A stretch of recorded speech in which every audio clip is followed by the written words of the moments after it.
રાણીના વિલાસ. કાશીના મહારાણી કરુણા 100 સહિયોની સાથે નહાવા નીકળ્યા છે. વરુણા નદીનો નિર્મળ નીર છલોછલ કરતા વહે છે અને મહા મહિનાનો શીતળ પવન શું શું કરતો વાય છે. નગરથી આગેના એ નદી ઘાટ ઉપર આજે કોઈ માનવી નથી. પાસે કેટલાક ગરીબ લોકોના ઝૂંપડા છે. રાજાજીની આજ્ઞા હતી કે રાણીજી સ્નાન કરવા પધારે છે, માટે સૌ ઝૂંપડાવાસીઓ બહાર નીકળી જાઓ. એ કારણે ઝૂંપડા નિર્જન પડ્યા છે. ઉત્તર દિશાના પવને આજે નદીને પાગલ બનાવી છે. પાણીની અંદર સવારનો સોનેરી પ્રકાશ પીગળી રહ્યો છે. છલછલ અવાજે નાચ કરતી ચાલી જતી નદી કોઈ એક નટી જેવી દિશે છે, જેની ઓઢણીમાંથી લાખ લાખ હીરાને માણેક જળહળ થઈ રહેલ છે. રમણીઓ નહાય છે. અતઃપુરના બંદીખાનેથી છૂટેલી 100 સખીઓ આજે શરમના બંધન સી રીતે માને, એટલે કે શરમ મૂકીને નાય છે. 100 કંઠના કલકલ ધ્વનિ, હાસ્યના ખડખડાટ, સુકોમળ હાથના છપ અવાજ અને મીઠા વાર્તાલાપ. નદી જાણે એ 200 હાથની થપાટો ખાઈને પાગલ બની આકાશમાં જાણે શોર મચ્યો. નાહીને મહારાણી કાંઠે આવ્યા. બૂમ પાડીને બોલ્યા, એલી, કોઈ દેવતા સળગાવશો?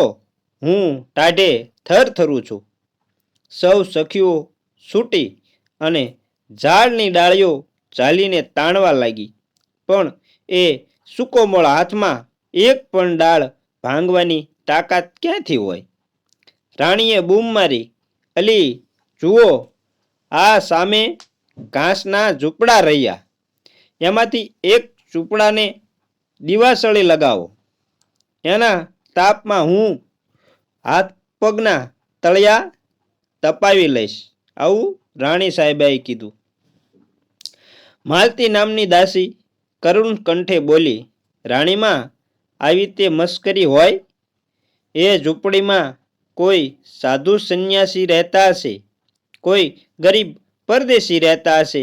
એ બિચારાના એક નાના ઘરને પણ સળગાવી દેશો? અહીં મોટા દયાવંતા બા, રાણીજી બોલ્યા. અહો મોટા દયાવંતી બા, રાણીજી બોલ્યા.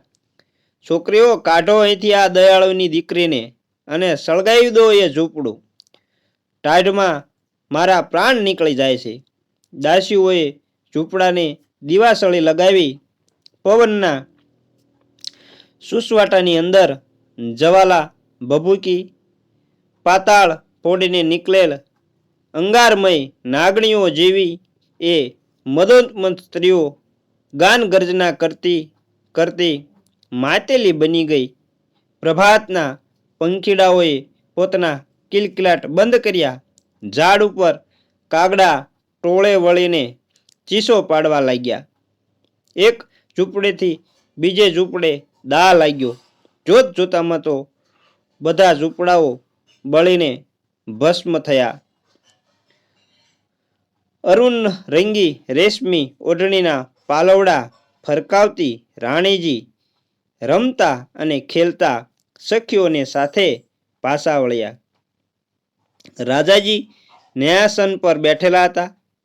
પોતાના ઝૂંપડાને રાણીજીની ટાઢ ઉડાડવા માટે આગ લાગી ગઈ એટલે ગૃહહીન એટલે કે ઘર વગરના બનેલા ગરીબ લોકોએ રાજસભામાં આવી કકળાટ કરી મૂક્યો. રાજાજીએ વાત સાંભળી. એની મુખ મુદ્રા લાલચોળ થઈ ગઈ.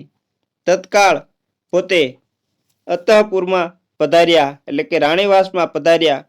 રાણીજી અભાગણી પ્રજાના ઘરબાર બાળી ખાક કર્યા તે કયા રાજ ધર્મ અનુસાર? રાજાજીએ પ્રશ્ન કર્યો. રાણી રિસાઈને બોલ્યા, રિસાઈને રાણી બોલ્યા, કેવા હિસાબે એ ગંદા ઝૂંપડાને તમે ઘરબાર કહો છો? એ 25 ઝૂંપડાનું કેટલું મૂલ્ય? રાજરાણીના એક પ્રહરના અમન ચમનમાં કેટલું દ્રવ્ય ખર્ચાય છે? રાજાની આંખમાં જવાલા સળગી. રાણીને એણે કહ્યું, જ્યાં સુધી આ રાજવી ઝરૂખામાં બિરાજ્યા છો ત્યાં સુધી નહીં સમજાય કે કંગાલોના ઝૂંપડા બળી જાય તો કંગાલોને દુઃખ પડે. ચાલો હું તમને એ વાત બરાબર સમજાવું. રાજાજીએ દાસીને બોલાવી આદેશ દીધો, રાણીજીના રત્ન અલંકારો કાઢી નાખો. એના અંગ ઉપરથી સુંવાળી ઓઢણી ઉતારી લ્યો. અલંકારો ઉતર્યા, રેશમી ઓઢણી પણ ઉતરી. હવે કોઈ ભિખારી નારીના વસ્ત્રો લાવી રાણીને પહેરાવો. રાજાએ હુકમ કર્યો. દાસીએ આજ્ઞા અનુસાર કર્યું.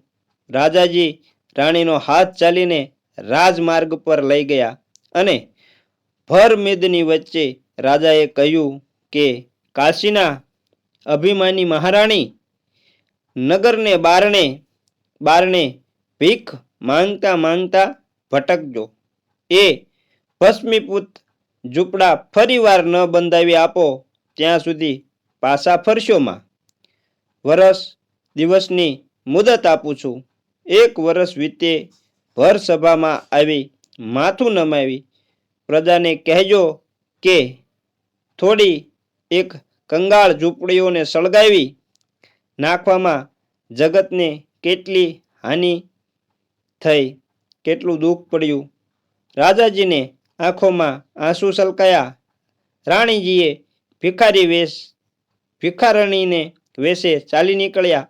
તે દિવસ રાજાજી ફરી ન્યાયાસન પર બેસી શક્યા નહીં. મિત્રો, આમ આ વાર્તા અહીં પૂરી થાય છે. જો અમારી વાર્તા સારી લાગી હોય તો અમારી ચેનલને લાઈક અને શેર કરજો અને કોમેન્ટમાં જય માતાજી લખવાનું ભૂલતા નહીં. અને ચેનલ પર નવા હોય તો હું તમને એક વિનંતી કરું છું, એક અનુરોધ કરું છું કે અમારી ચેનલને સબસ્ક્રાઈબ જરૂરથી કરી લેજો અને સાથે સાથે બેલ આઇકનને પણ દબાવી દેજો, જેથી કરી અમારી ચેનલનું નોટિફિકેશન સૌથી પહેલાં તમને મળે અને તમને અમે આવી નવી અને ખૂબ જ રસપ્રદ વાર્તાઓ પીરસતા રહીએ. તો જય માતાજી મિત્રો. તમારા સપોર્ટની અમને જરૂર છે, તો અમને સપોર્ટ કરતા રહેજો. તમારા ખૂબ ખૂબ અભિનંદન.